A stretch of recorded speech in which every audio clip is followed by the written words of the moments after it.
We're All right, live. Paul. Hello. How are you? I think I'm good. Yeah, back in It's Toronto. back in Toronto. San Francisco was fun. Short It was 3 day trip. yeah, I had a blast. We had some of the best weather that San Francisco can offer. That made it really pleasant. It was a complete blast. 20 degree plus Celsius. What is that? 60, 70? I don't know. Fahrenheit. All right, let's kick it Freedom off. units. Welcome to the Gregory and Paul Show. I'm Gregory, And I'm Paul. and we break down the latest in startup SaaS, AI, whatever the internet is debating this week. We always aim for smart takes, but hey, I own up to the fact that the both of us will have plenty of stupid takes. That just comes with the territory, I'm and of course, exactly. we love memes way too much. Every single week. There's always a meme to be shared. I think Uh, all memes this week. correct. Sometimes you can't distinguish between what's real and what's memes. It's all blending together into one. We're streaming live on X and LinkedIn every Friday at Pacific noontime and 3 o'clock Eastern. Then we post this video straight to YouTube, so find us on YouTube, The Gregory and Paul Show. We're also now on Spotify, Apple Podcasts as well. So find us under the exact same Gregory and Paul Show. Uh, yeah, and this is a very special Halloween edition. I like the background. Thank you. This is on every client call today. This is what they got. I have no Halloween plans. I used to get really into Halloween. I was sharing with you like a photo of when I made everyone in 2019 dress up as Adobe That's amazing. applications. We went as a creative suite. And so me and the design team, we printed out little squares that were all the Adobe logos. And everyone wore them. We took a photo. It was awesome. It was great. It That's was amazing. at the time, it was the most viral thing I'd ever posted on LinkedIn. It was so LinkedIn. It was perfect. Oh, what are you going to do for Halloween? It's also the Jays game, World Series Game 6. So we're gonna Oh, watch the yeah. You're game. a big Toronto fan? Correct? Yeah. Yeah. You know, when it's not in your city, I forgot that it's even Right. happening, right? Like the Mariners, they did well this year. I saw a couple of games in person. It was excellent. They Yeah. totally destroyed the A's, and I love going to baseball. But then the minute that they fell out of the series, like I didn't even hear about baseball at all. So Yeah. Yeah. Well, I mean, we played against them in the last round, and obviously we were better. So congratulations, that's fantastic. thank you. Doesn't happen I think I'm very just often. gonna give some candy to the kids. I think our new place, a lot of kids will come Right. by. Right. Got some candy. That'll be fun. Moving to a new neighborhood. Now you get to meet all the kids. Yeah, it's nice over here. Closer to my brother, closer to the park and stuff. It's cool, and it's a little more of a family neighborhood. A lot more kids, so I Perfect. expect there'll be a bunch of trick or treaters. Knock on the doors. Hopefully, no X, Yeah, no and here Toby. I'll share my Halloween costume here. So Had a sneak peek. This is this is good. So Jason over at Memelord Technologies made this yeah. Halloween creator from a prompt. It was pretty good. Like I just put like Memelord or It's something. amazing. Yeah. Yeah. I Yeah. did X obsessed Memelord because I thought it had to be someone who's obsessed with Twitter, Right. right? Right. And it was X it was memes. Pepe. yeah. This came out pretty good. I was pretty happy with this. That's awesome. That was fun. That was fun. I put that on. Did not get a lot of likes on LinkedIn, but on Twitter, everyone was like, hilarious.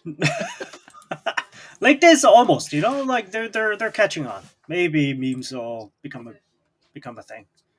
It's interesting how like that Spirit of Halloween meme, like I don't know, 2 years ago was like everybody was making tons of them. Yeah. And then like Right.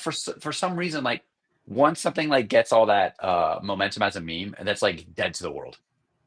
Like it's kind of funny from like a nostalgia perspective or something, but like no one's into it. It's fascinating. Like memes have this crazy half life, and like once they're like used up, they're kind of like It's like an old newspaper. It's been read. All the news is old. Like, who cares? True, true. There are some long living memes though. Rare. Rare, very rare. Yeah, yeah, yeah, So I actually was thinking about this. A lot of the popular meme templates are yeah. quite old at this point. They're Yes. even like they're even like so old that I think like younger people don't know what Don't. those films or it's whatever they were. They're not even familiar with them. Yes, yes. I think the golden age of meme was around like 2010, early 2010s. That was the Yeah. golden age of memes. Yeah, they all kind of got created then, and then there aren't new meme maybe that Spear of Halloween is a new template, but it's kind of still it's kind of burned out. But Yeah, some of the big ones like that you see, they're old films now. the old. I find that part fascinating. Yeah, that people don't quite know. Correct, correct. I mean, this is for being Toronto. This is my I mean, favorite meme. Drake is like 45 now, right?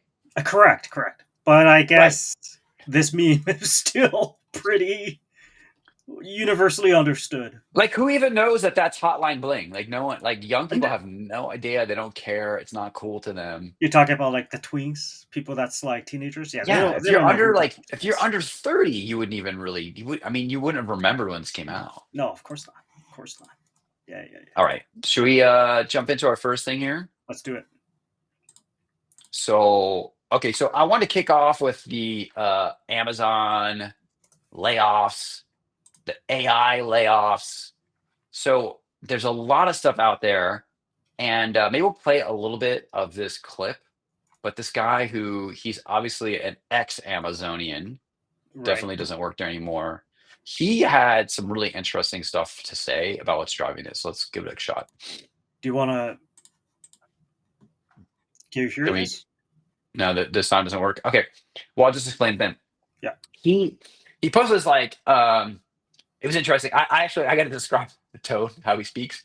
He's he's very serious, talks very slowly. He comes off like a professor. He's obviously like he's the distinguished engineer I think they had to bring in from his yacht who hadn't been at port for 5 years. Anyway, I'm only kidding. That was the meme we had from last week. Yeah, you didn't get that No, one. I didn't get that one. You share that meme that says a distinguished engineer who Yeah, comes to that's fix right. the AWS. Yeah, I was Yeah, like, this guy, this is the guy, and with the right? yacht. Right, right, right, This is right. the guy. That was great. I was my delivery was too good on that one. You're like, What? he's on a yacht? What? Anyway, you get the point. So what he said was that the reason or how AI is perhaps driving these layoffs isn't that all of the work is being automated by AI, but it's that the battle between, let's call it all the hyperscalers, Google, Amazon, um, and Meta and Microsoft, right? Those are really the four driving it. That there's so much money being spent on infrastructure that they're hitting the limit where the cash needs to come from somewhere so they can continue funding the build out. And the place that they can do that is by laying people off. And so his contention, at least, is that what's driving the layoffs is that the companies need to stay profitable. They need to meet the targets that Wall Street expects from them. And so the only way they can keep building the AI build out is by laying off people so that they Mm, can maintain their profitability. And so I think there's a lot of truth to that. Like you and I were both talking how there's a lot of like leaked memos and like rumors about how Sergey has said that he bankrupt Google before lose the AI battle. Larry has said something yeah, similar. yeah. So they're basically all just playing chicken, like driving the car full speed at each other. Uh, and it appears to be like perhaps what you'd call like a war of attrition. It's going to be who runs out of money first. And Amazon, I don't fully understand the big picture, but it sounds like for whatever reason they struggle to get access to Nvidia technology, Nvidia chips, uh, and so they're behind. The other thing that he said that I wasn't aware of, and I don't know how true this is that there is more demand than Amazon can meet in terms of like infra and compute on the AI side, which might be true. And so they're trying to just like do everything they can Mm. to meet the demand. Okay, this is really interesting because I feel like what AI has introduced is a reshuffling of who the top peoples are, right? Like the fact that AWS can't get access to Nvidia or GPUs, that's I feel like that's the border being redrawn, Yeah, right? or they can't get. I don't know exactly what these are. They can't. I think that like I don't know how the allocation is done, but for whatever reason, they're not getting what they need or would to meet the demand that they have. Hmm. Do you think it's just like very basic market forces who's willing to pay the most, Uh, or do you think there's like more things behind the scene? we have more data on this. I think the general take on Twitter that AI is the narrative, but that's not really what's happening. It's that corporations are using this excuse to lay off people, and Okay, that they sure. overhired during COVID, maybe even overhired during the ZERP era, right? Right, Someone posted like an Amazon hiring chart, and like they hired way too many people in 2020, 2021. But right. even going back, they were hiring a lot of people. They ramped it up during that era, but they just hired an enormous amount of people. And they haven't hired basically, or hired. The headcount has stayed flat for like a couple of years. Like it's not like recently flat or they slowed down. So I actually buy that they hired too many people, or I hesitate to frame it that way. They have a lot of people, and they're able to cut people and motivate them to work hard because the threat Mhm, of AI is real, mhm. and they had just hired a lot of people, and so they're able to manage the business now with less Right, people. yeah. How's that? We talked about this quite a bit. I agree. I agree. I think so. Like, if you read the sentiment online, especially on Reddit, people are very, very, very negatively skewed towards AI because it seems like in the news, in corporate stance, is that AI is here, AI is replacing people. But whether if that's true or not, I don't think it's complete story. I think it's just overhiring. Yeah, yeah, And I now agree. AI is the scapegoat online, especially. Overhiring, Chama, like of course all in podcasts have to go there, like, oh, it's DEI, it's this, is that, like, but Sure. at a high level, yeah, I think these all these companies hire a lot of people. I feel comfortable saying like they employ too many people. Right. Um, and I'm not happy about anyone getting laid off, right? Just want to be really careful about how we position this. Correct. Anybody, like, it's not an easy job market, right? So like it's tough. I get Correct. it. Yeah, it's very tough out But these there. companies, they don't need that many people to operate. That's a fair statement. And so they want to continue to compete. They want to be successful, and this is the choice that they're making. Yeah. Um, Yeah. And like so you have to kind of look at the reason why they overhired as well, right? Like we had all of these expectations for companies, especially like Amazon during the pandemic, to grow some yes, crazy numbers. Right. So the only way to show top line growth is by increasing revenue or increasing your headcount to support those kind of increases. yeah. I mean, like, pandemic was just a weird time too. It was someone called it like the peak of inflated expectations. I completely Yeah, agree with that. exactly. Employees were hired Exactly. for like super high salaries. They hired too many employees. Employees Right. didn't want to do any work. It was like a weird time. It just was a weird time. Right.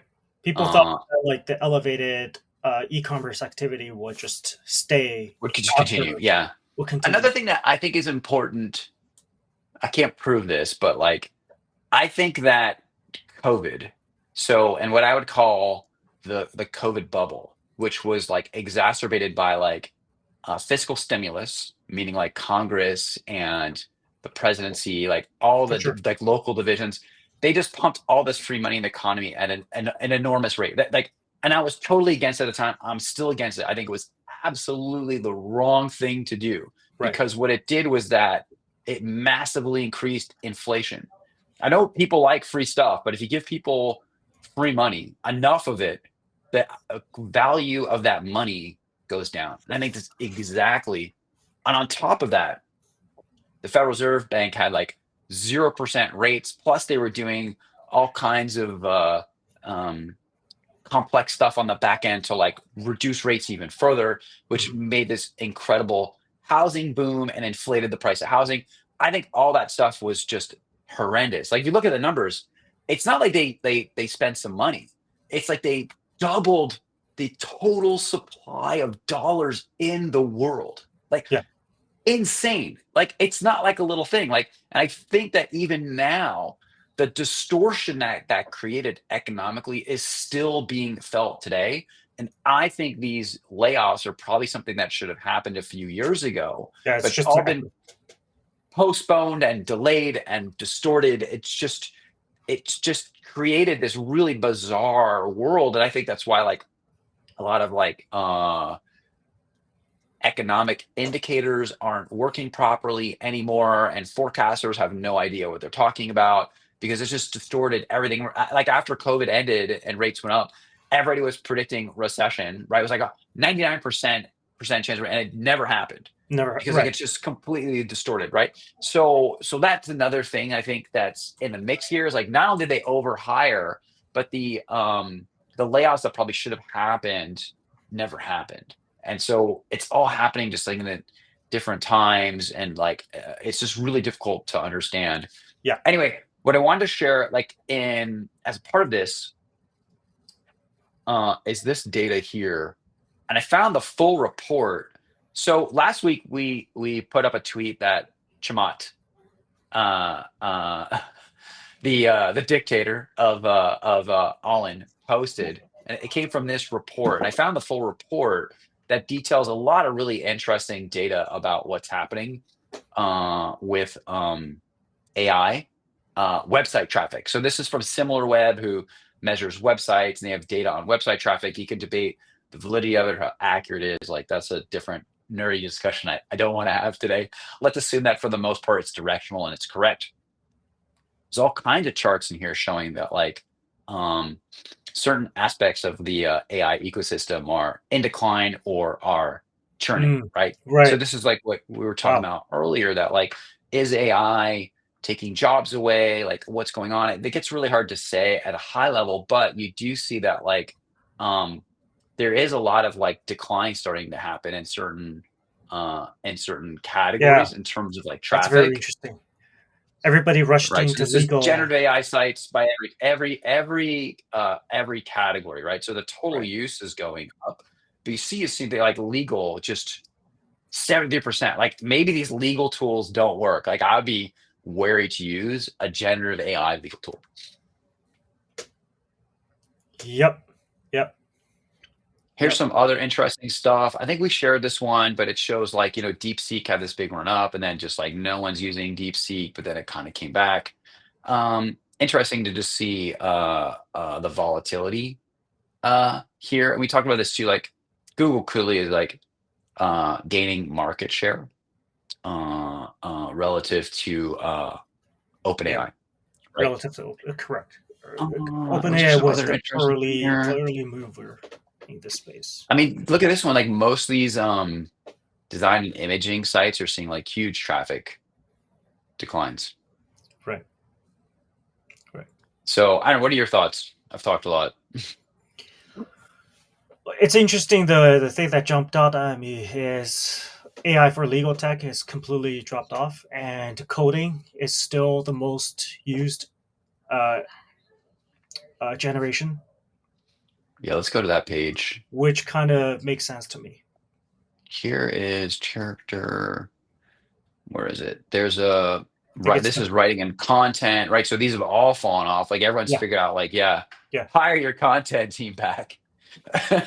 I think Video we've editing. we Yeah. are. I think we've grossly overestimated how useful AI is in everything not related to coding. Here's the code stuff. So we shared this, but this one's interesting, right? Like, and I think you were the one saying that like cursor looks to be the winner. You can see they've got a really strong chart Yeah, here, yeah, and we can see cursor is red. So yeah, they are cursor and Lovable and Replit? So Lovable is like, think of it as an entry point for everybody that's not a coder to start coding, right? But then you also have Replit, um, which launched their AI tool about half a year, 6 or 8 months ago, let's say. Before that, they were very like code editor. That's in my mind, that's what they were. Mm. Replit is now starting to be the the sweet spot between Lovable and something like Cursor, where you can just host everything in one platform and it just works. And it's good enough that you don't have to worry about anything underneath. So I think the market will be split between Lovable, Replit, and Cursor, and they're satisfying three different tiers of advanced Yeah. usage. Yeah, I mean, it makes sense, right? And that's what a lot of people were saying was like they're all scaling so quickly because what it is like people are just trying them all. They're new. Yeah, There's a lot of exactly. novelty, and people have started to like figure out which ones they like, and early winners are starting to emerge. It's very logical. Like that's how any Yeah, market yeah, usually plays out. yeah. We also got a comment on here that's really interesting. Mm, So yeah, this has always been a problem, right? So hallucination is a massive problem, and especially in law, health, or other things. You now your problem isn't how to sort through a million documents. Now your problem is okay. After sorting through a million documents, how do you then QA what's actually correct? So you like gotta look back at your the documents. exactly, Right, yeah, I know. Yeah, I exactly, mean, like, look, an AI lawyer, like, I don't even wanna trust a cheap lawyer. Like, I think that that's most people's attitude. It's one of the right, reasons lawyers make a lot of money is because like, you don't want a low-cost lawyer, you want a really good lawyer. right. And, yeah, so AI doesn't cut the mustard. And I think we also talked about this, right? Like, can you blame an AI? Can you sue AI? Yeah, remains to be seen. I hope so. Right? Like, if they screw up something in terms of law or health or whatever things that we usually sue doctors and lawyers for, or any kind of professionals for, what does that look like? I think once we figure that out as a society, then the adoption will skyrocket. Because now you can sue ChatGPT for give you bad advice. That's interesting. So let's do this Amplitude one. You threw Yeah. this in here. Okay. This is okay. So again, AI, massive adoption, massive tracking AI citation has become like a commodity. So this James over here is the CEO of Try Profound or Profound, which is a LLM tracking tool. Spencer over here is the CEO of Amplitude, a measurement tool that competes with, let's say, Google Analytics. And he tweeted this: too many VCs are funding AI company that should be a feature or features. 12 plus startups have raised $72.5 million in the last few months for AI visibility, SEO for LLMs. We built it in 3 weeks with 3 people and shipped it for free. And the CEO of Profound came back with a screenshot of Amplitude stock price. That dropped 81% since their IPO 5 years ago, or since their IPO early 2023. And he quoted, "Lack of focus kills." I thought this is such a Twitter exchange. And then did he Um, respond to him? no, not directly, All I right. don't believe, but other people are, jumping in, Yeah, telling I saw some of this. So besides the fact that they've got a really horrible looking stock chart, right, right. what is the summary here? What is your take on this? So I think Profound is a feature. I think it's a transient tech. Once people figure out how all of this actually works, Profound will go away. Uh, there's absolutely no reason why ChatGPT can't provide this information in house. Mm. It's a complete transient tech. I mean, I'm not even confident you can optimize generative engine answers. Yeah. So okay. So here's the truth, right? So most marketers using these tools like Profound, they have no idea what's going on. Like it's no idea what's going on. So like for example, the thing that LLM AI SEO observability visibility tools do is it aggregates across multiple models. So like ChatGPT, Perplexity, Google AI summary into one report.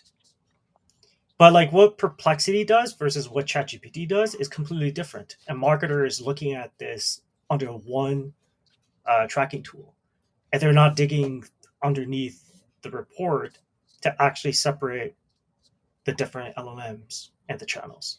So it's like completely meaningless. Yeah, I mean, I was even talking to someone the other day, they're like, these things have these, like, prompt banks, Yeah, and they, like, measure the prompts, but he's like, "The results are different every time." the results are completely Like, that's part of different. the value prop, or maybe they don't wanna be value prop, but, like, so it's not clear that, like, you're even measuring anything. Correct. Correct. Correct. You're probably most likely measuring the wrong thing. Because like if you're seeing citation data and that's coming from Perplexity, all that means is how well Perplexity can scrape Google. That's what it's telling you. And so that's why, like a few months ago or a couple months ago, there was such a huge thing talking about Reddit citation dropped from 50% to 5% overnight, and that problem came from a quick Google change that stopped Perplexity scraping Right. Right. Google's landing pages. And now you think that's tied to AI? No, Yeah, I don't know. Alright. doesn't mean anything. Okay, should we talk about Nvidia? Let's do it. So some stock related news. Nvidia hit. Are they the yeah, they world's largest company now? That's a good question. Or again, I guess? Again, maybe they earlier this week or a couple few days ago they hit $5 trillion in market cap at $211, 200 almost $212 USD. It's now pared back a little bit by about 5%, but I think AI bubble. There's still time to go. Yeah, you know, it's fascinating, right? Did you see the video of him doing the shots in Korea? Yeah, yeah, That was good. I like Jensen. I think he's like taking this all in stride. I really enjoy the way he's managing all of this. yeah. And it was funny, there was a lot of comments saying like, does that look like a guy who's not confident he's gonna make the quarterly numbers? I was like, he looks really confident. Right, He looks right, really confident, right? right. Yeah. So, I for me, the story here is that, look, I remember a couple of years ago, I mean, it wasn't that long ago. People thought like a $1 trillion company was just Crazy. Right. impossible, Impossible. right? But thanks to all that inflation we had, like I was talking about, Earlier, dollar's not correct. worth anywhere near what it was worth anymore. And like, I guess that's actually my take on this. Like, if you have inflation and you believe there's inflation, then like stocks should go to the moon. And that's exactly what's happened. And that's part of my explanation for some of the stuff is like Yeah. why we have $1 trillion companies, because dollars are not worth as much as they once were. And Right. that will be reflected in the Stock stock market. price. DM me if you want to know the mechanics of how that works. I can't explain it, but I'm not gonna bore everybody on the live stream today with how inflation works and how it drives up the cost or the valuation of companies. Right. But yeah, I mean, this is cool. Like we were saying earlier too, that like Nvidia's technology is just the best out there, and that's why It's everybody wants it. it's so what's interesting is like they played this role extremely well. They didn't pick sides. Somehow they are selling to everybody across the board. Yeah, they kind of nailed that, right? There's well, That's I mean, isn't it? difficult to do. But isn't that Very because like difficult. their stuff's the best? Like AMD's stuff is not as good. But they could have picked sides, right? Like on the Okay. first corporate deal, they could be like signed an But if exclusive. you know you have the best stuff, why would you do that? You're like, you could buy So these things and benchmark them, and you know Correct. for sure. Correct. So that is something amazing, right? Like, okay, so there must be a point where Jensen was like, "We don't know, we have the best," because he did deliver some huge letdowns, right? Some of the chips that he delivered were not good. In the Like, past, sorry, you mean? yeah, of course. Yeah, I mean, we've talked about this. Like, I mean, that company's been around a long time. I think are they the oldest Mag 7 company? That's I good. think that's true. I think they were founded. Well, no, Microsoft would be older. But like they're not a recent company, and they spent years like I were joking like selling game cards to Right. gamers out of Best Buy, right? Which is like a tough business. Exactly. Yeah. So they did like a lot of time in this vertical of selling GPUs, and yeah, they played the cards right, which is really impressive versus some of the other companies. Yeah, For this is a good example, chart. Yeah, yeah. Go ahead. well, for example, Meta. I have no idea what they're doing with their AI strategy, and the amount of money that they spent in the last 12 months on AI is just incredible. They spent upwards to $80 billion on AI this year. Well, Meta's stock is way down, right? So Google just went up. Amazon's up.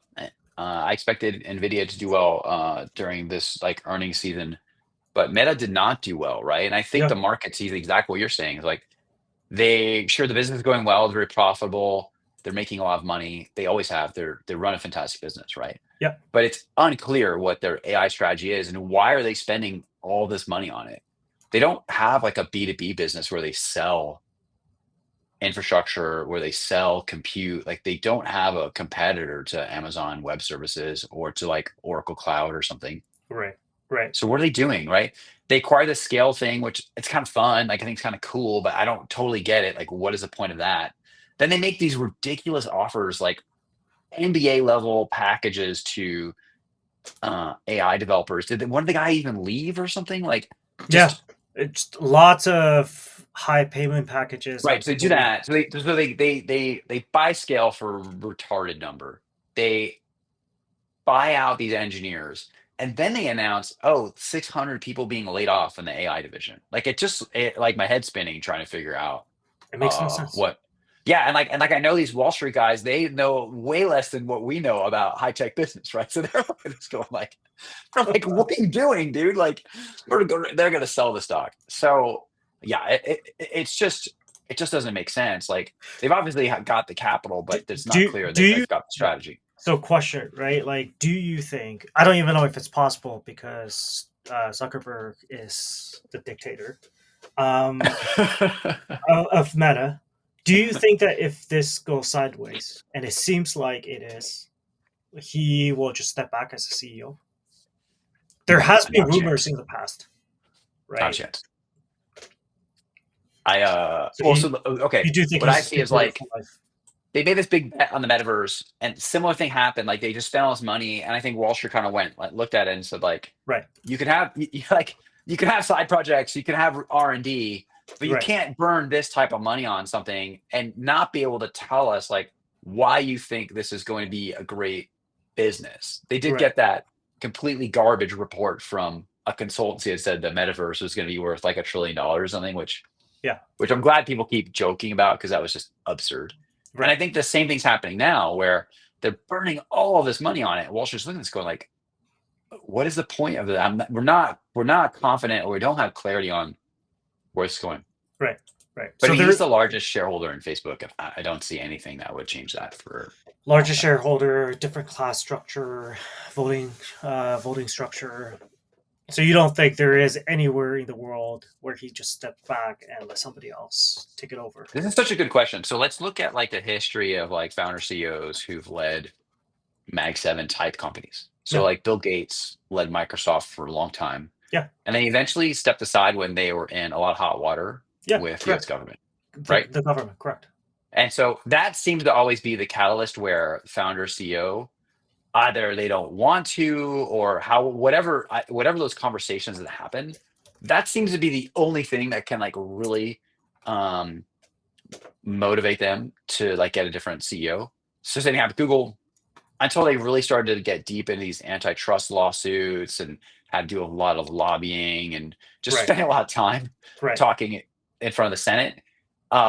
Same thing happened there, right? So unless like Facebook, so my takeaway would be that like the only thing that seems to really dislodge the founder CEO from one of these major tech companies is there's some kind of regulatory challenge that just becomes just such a like distraction, I would say, for the business that this founder CEO is like, I just don't want to do this anymore. And which I think is very logical, right? Mm, We'll get Sundar, he'll go to Washington, he'll take care of that. Whatever happened at Microsoft, like they got Balmer up there, who I didn't right. think did a great job at running Microsoft, but It like was they great. were under a lot of pressure and scrutiny with US Justice Department, all of Totally. that, right? And I think Bill was like, I don't want to deal with that. Yeah. Facebook has seen some regulatory pressure, but it doesn't seem to be Yeah. Remember the whole like at the same data level. leakage thing with can't remember what that was now. He Cambridge had to Analytica, yeah, testify. he survived that. But the scrutiny wasn't this. I mean, like, look, Google went to court, and that thing has been grinding on for like a long time. And True. Facebook's not facing the same level of like uh, antitrust lawsuits. They're not a monopoly, right? There's other social networks Yeah. out there. I struggle to at least frame them as a monopoly, but Google's like stranglehold on internet distribution and advertising, I think is pretty acute. And True. so I think I do believe there's a credible argument to be made that they have some kind of monopoly, right? And like that stuff is not fun, like spending all this time with like lawyers and everything. So I think that a lot of founders like just I'm out. I don't want to deal. I don't want to deal with that anymore. All right. This shall we move on Yes.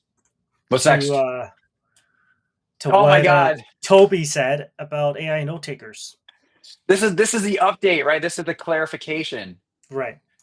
Yeah, this is great. So if you have been following this saga on X, Toby's like, he said that having a note taker just pop up in your call is like walking around with your fly down or something something like that, Yeah. right? And a lot of people replied, including me. I was like, you're the AI first guy, dude. Like, what are you talking about? Right? You So don't he want to doesn't remember, like, we're like gonna do AI note takers. right. He's like, well, that was what I said. It's like, you give me the list of AI first things that you think are appropriate, and give me a list of AI first things that you think are not appropriate, and I'll be sure to like follow your list, uh, Toby. But then he followed up with this thing, and like he has a point. I don't know. What do you think about this? I don't think anything at all.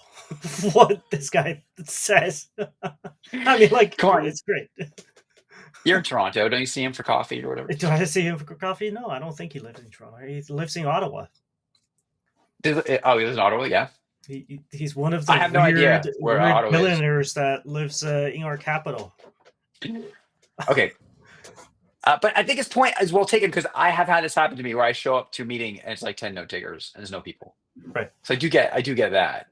Right. I mean, like, I'm trying to understand what his usage for AI note taker is, right? Like, does he just not like the fact that people are showing I up to don't know. meetings with it? Like, what does that even affect him? Doesn't he probably has like 6 different EAs under him, chief of staff that's like running his life anyways? Why does his opinion on AI note taker even matter? I think it's funny because like he's the guy that said like we're gonna do everything AI first. We're not gonna hire any more people. Like Right, figure everything out AI. And now he's mad that like but not people have AI note note takers takers. coming right come to the meeting to take notes. Which I think when these first came out, this is like I thought one of the best things that AI offered me was like, oh my AI note God, takers. I hate taking notes. I always forget to take notes. It's important to take notes. If I had a tool that automatically did that, excellent. And I never found there to be any issue with it just automatically showing up. I was like, that is part of the convenience. It automatically Right, shows up. I right. like that part. And if someone doesn't like it, it's obviously in a meeting too. It's not like I'm hiding it. I suppose you could hide it. I don't do that. I think that's obviously inappropriate, but it shows up in my meeting. And then you can say, like, let's boot the note taker. Great. No big deal, right? Okay, So gotcha. I think there's already like an etiquette. There's already an etiquette for how to Right. use these things. Right. And then heard some other, which I thought were just completely ridiculous arguments, like, oh, it's like legal discovery, or we don't want to record everything. And I'm like, dude, what boomer planet are you on? This reminds me of like when email first emerged, and people are like, oh, if you do everything over email, if we go, it's like legal discovery, they'll have to read all the emails. So we already have like basically everything being recorded digitally anyway. The Right. idea that your meetings now get on someone's note taker, I mean, people could be recording the meeting anyway without your knowledge, right? So the idea that somehow this is like a legal issue is just, I find, to be completely absurd. Yeah, completely absurd. So his clarification here is he's okay with AI summarization. He's just not okay with bots showing up to fake human interactions. Right? I'm not okay with bots joining as fake humans accomplish this. I don't care, man. Like in a couple of years, it's just gonna be our bots talking to bots. I feel like we have an example in the document of a really good deep fake tool. But even at the highest level, like, so what if something shows up to record it? It's not a real human. Like, I feel like we will clearly move beyond that. And Doesn't that's why I think matter it's at so all. ironic. This is the guy who like made this mandate. Right. He wanted everyone to go AI first and do whatever they could and like move fast and break things with AI. And now he's all upset that like someone has a That we're faking AI it. avatar in Right. a meeting. Right. Like, come on. Right. Right. Right. Right. So like he's okay with AI improving efficiency everywhere else, replacing jobs. Not okay if he gets tricked when a fake AI shows up. Like I said, it just seems very arbitrary. It's like, Toby, send me the list, okay? So that you decide these are the AI things that are okay, these are the AI things that are not Yeah. okay, and like Okay. then we'll all know, So now right? what we should ask him is this: is he okay with Neo the home robot? Oh my God. Dude, so I watched the whole video. Did you watch the video? Totally. It's It's not cool. it's not cool with you. Not at all. So Well, first of so I all, watched. Yeah, go ahead. You finish. You okay. go. You. So first of all, just to clarify to anyone who's listening, watching, that they don't know what Neo the home robot is so it's a humanoid robot that's remotely controlled by somebody somewhere, right? Either the company hires or somehow. And of course, this person will have to be able to see into your house, be able to control your robot from the other side.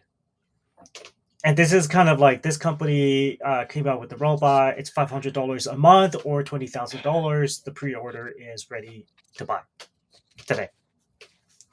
Okay, take it away. What do you think? Dude, so this video makes it look cool, right? But there's a Wall Street Journal Uh huh. um expose, or I mean, I think it's supposed to be a product placement, or like so they talk with this guy, right? And they have like a Wall Street Journal reporter, and she gets the robot and tries to use it. Right. Like, dude, it's lame, dude. She's like, can you put the glasses in the dishwasher? And it takes like 10 minutes, and things like, get the glass, and it's like, I can't do it. Like, it can't do anything. And Right. then it's not actually autonomous. It's not There's like a autonomous. Right. person with glasses and like driving the thing the entire time. Everything. Correct. Correct. It's remote control. It's stupid. Oh, but okay, so the product, fine, right? It's not the autonomous robot that does all of our chores automatically that we were expecting. But is it a stepping stone towards that? Like, because we're solving a lot of problem. We're solving both the intelligence problem and the advanced robotic problem, right? And this company is saying, let's solve the advanced robotics problem. Let's see if we can create something that comes into your home for less than $20,000. This is the lamest thing I've ever seen. It's a Okay, fake so pretend absolutely no for you. fake robot, a fake robot with the guy driving it. So you still got to pay the guy to do it. And then Right. it doesn't even do anything well. Like, what does this robot do like well? Like, does it do one thing well? Like, make the bed and the bed's perfect. Like, that'd be cool. It Yeah. doesn't do anything well. Keep your grandparents happy. I don't even think it like looks cool personally. Like, I don't even think it does that well. Like the carpet face, what's up with that? Supposedly, it can do your dishes, clean your So, dude, house. Yeah, I had a robot that I borrowed because we were poor when I was a little kid. I don't know, 9. So in the 80s, they marketed these like home robots that just looked like kind of an R2D2 thing and had a little arm and stuff, yeah, and you could kind of program it. Like, I mean, dude, right, we've had these kind of like entertainment, like home bot things for a long time. right. And like, it didn't look like a humanoid one, but it was just as useless. Like, I played games with it and it was kind of fun for like a week. And then I don't know why we even had it for a week. Someone knew that I was into it. And so I was playing around with it and stuff. So, A little 80s robot. It was fun and cool. It was cool, but like I feel like it's the same thing. It's just like a gimmick. It's a guy like autopiloting or piloting this like right, suit from some other place, right, and it takes 20 minutes to put one glass in a right, dishwasher. It's not useful at all. right, right. You can't. I don't know, man. I Okay, like. I had enough. I had enough of this one. Yeah, I had enough of this. I have no opinion. I had enough of this one. I'm not impressed by it at all, but I am impressed with this thing. This is this is.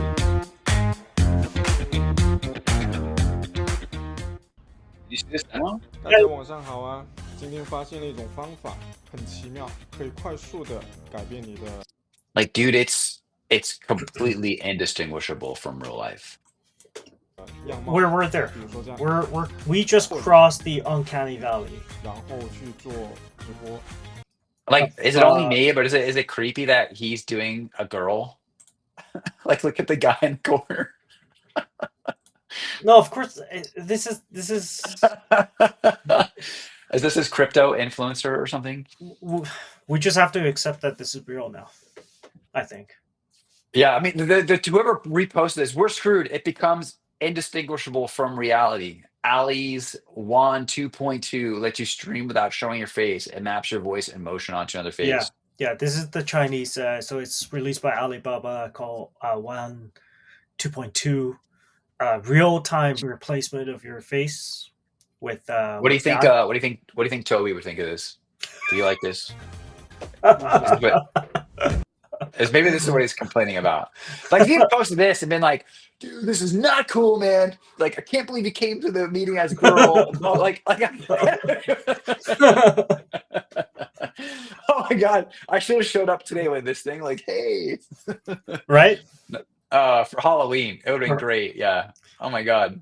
See, these things will be fun. I think you could come as like a witch or whatever. It'd be kind of cool. Sure. But then you can also use it for lots of different things, right? Nefarious things, misdirectional things. Obviously, it is incredible technology though. The quality of it is right. Is impressive. It's super impressive. It's real time. I don't know. It's scary.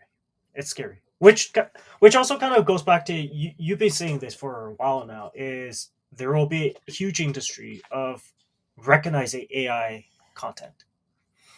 Oh yeah. I mean, data validation. Maybe that's where the new jobs are going to come from. Right, like human verification or some kind of verification. Yeah. So I think this is it's funny. I've talked about this for years now. Like, I think there will emerge a category of tools that are used to authenticate content, and maybe this becomes a giant industry. If there's going to be so much fake content out there, it's going to become. We'll need. Yeah. This is the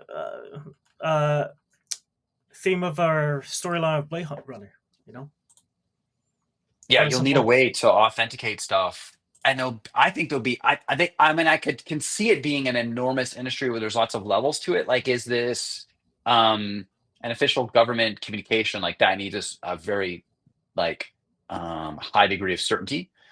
Then you would have like maybe the next level, like the news. Like, the news doesn't need to be quite as like strict or as I don't have to have quite as much confidence in it as I do like in a military or presidential decree.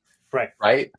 But it needs to be like pretty. Like, we need to have a lot of confidence that's real, and then you keep going. It's like if you and I are chatting, like, I'd pay to just make sure that we're having real conversations, and someone didn't like take over your identity and then is like trying to spoof me or something. Exactly. But all that stuff's going to emerge. It's going to emerge I think some of them happen pretty quickly, right? You see those demos are out there now, and there's no way to fend off any of this stuff at the moment. Like, Correct. Crazy. so there's a big news item we didn't. Oh yeah, you got it. Okay, great. We didn't talk about this one yet. Okay, so I think we all knew this was happening, and it would be dumb for ChatGPT or OpenAI not to do this, which is to roll out a ads platform, advertisement platform, right? If it's true, this will be massive. Yeah. This is like a screen capture of someone using Test Flight, which is a testing app.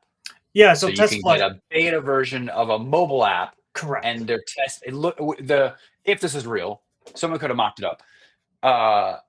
Because we don't have any blockchain or way to authenticate content right now, right? Right. So we Correct. believe this is real. It could not be real. It's a tool to let you download a test version of an iOS app, and so this would have you believe that OpenAI is testing version of their iOS app that has some type of like ad product in it. Yeah, right. I mean, I think this is coming.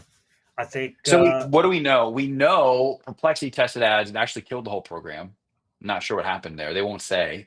right. I know that there are other people out there who have LLM chat-based ad networks right now. So for other chatbots that are like not Perplexity, not ChatGPT, but other third-party ones that have a lot of scale, Mhm. there are people right now that have ad networks that do monetized threads Yep. inside those tools. Right. And I've spoken with some of these people, and they say they're really effective, and the experience is fantastic. That you get people are having a chat with like a brand or a product, like it's an excellent form of advertising. I Correct. have heard rumors. I haven't heard anyone specifically working on the OpenAI one, but I've heard rumors that they have similar results. That what they're doing, like, it works really well. What do you think, Paul? Yeah, this is if you can figure out a way to naturally working a product placement into a conversation that somebody's having with ChatGPT, like it's a no brainer, absolute no brainer. I don't know what the format is look like. Right? Is it a banner ad? Is it like just a stop the conversation?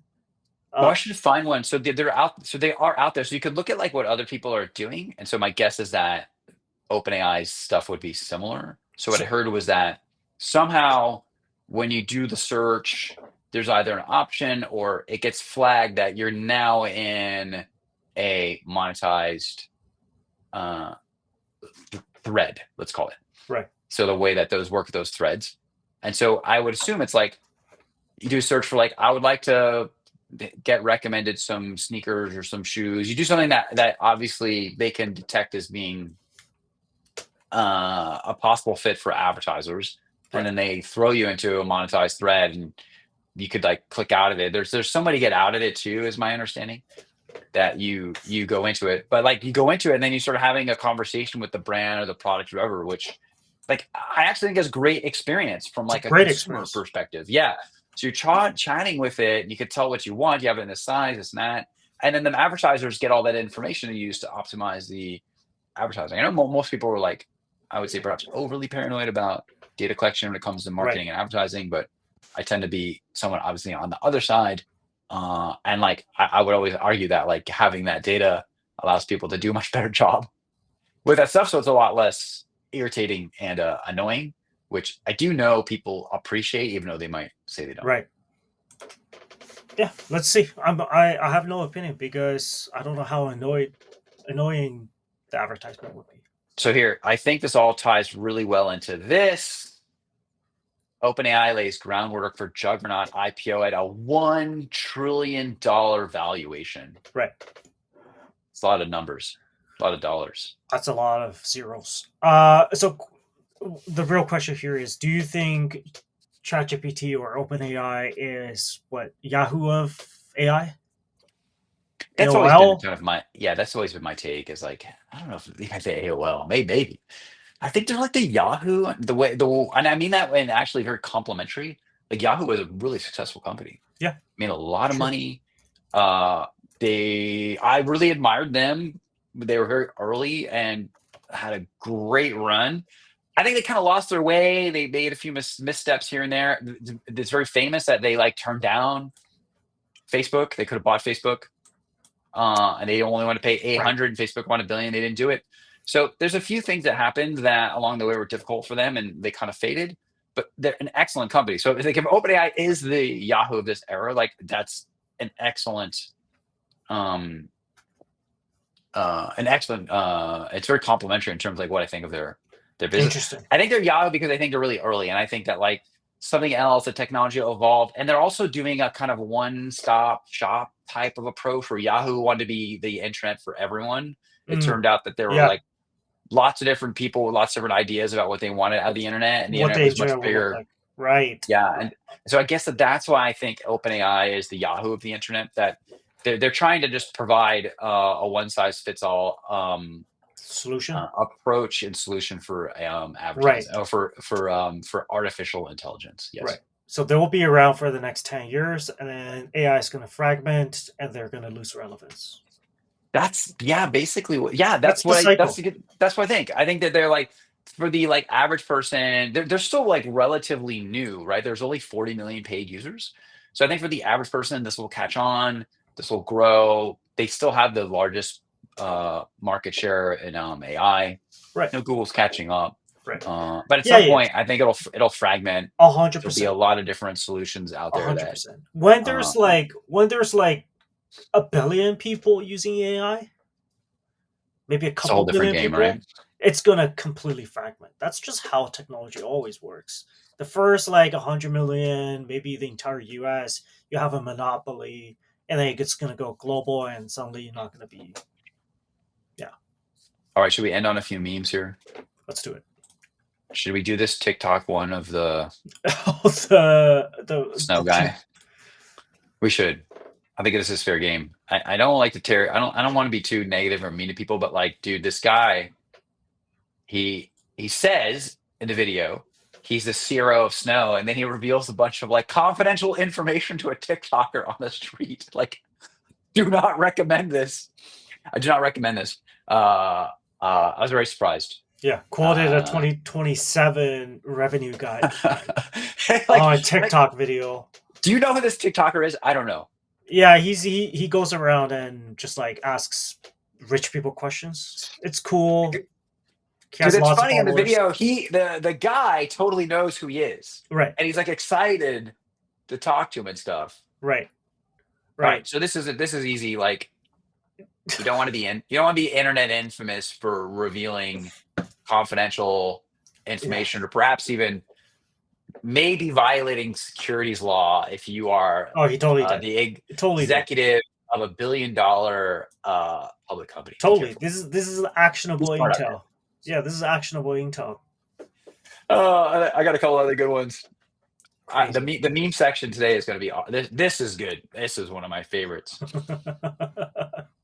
don't know if everyone knows. So like Jason is all like, oh, all these AI layoffs, like, too bad for you, figure it out. Like, this is, frontier capitalism, be a cowboy, become an entrepreneur. And I'm a big fan of Jason. I listened to his podcast for years. I remember him back in the 90s in New York, followed him for a very long time. A lot of things I do like about Jason, although he might be to some degree unpopular these days. But yeah, Go ahead. He has a finger on the pulse for a lot of like these things, and he creates like. I agree. Right, like he gets what people thinks about, which is really, really rare for, let's say, a billionaire. I don't know how much he's worth. But I could deeply relate to him. I understand he for real is like a regular guy like me from New York who just always loved the internet from the very beginning. Yep. Took a lot of like wild swings, and like he made it. He even said the other day, he's like, he was lucky 12 times. And I appreciate that like he's very honest about that. That's right? hard to do. He knocked it is hard. He took a lot of swings and some worked. I think it's excellent. I think it's fantastic. Right. But I do agree with this meme that like when Silicon Valley Bank was collapsing, Jason and Sachs and all those guys are crying like, oh my God, bail us out, right? Right. But then the minute that AI comes for other people's jobs, Jason's like, come on, suck it up. So I thought this had some. Yeah. I think there's some truth Really here. good. Some truth here. And then I got my meme. I think this might be a little controversial, but I'm gonna do it anyway. We should have more students crying. Make school hard again. Like, dude, school is too easy. Like this article about Harvard students, like saying how it's cutting into their yoga. What I mean, like, this is insane.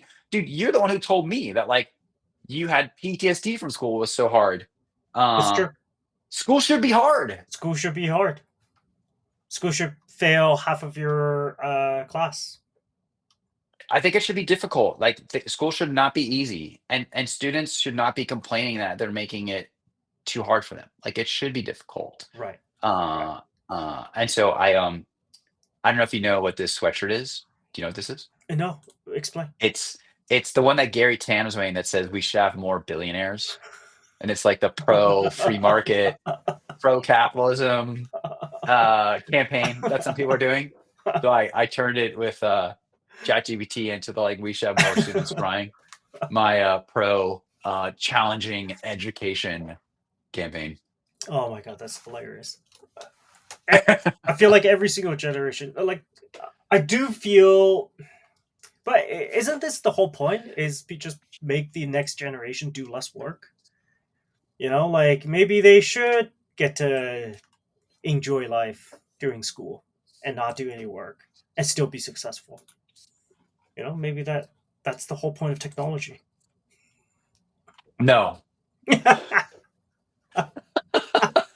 All right, we'll end on that. We'll end on that. Oh,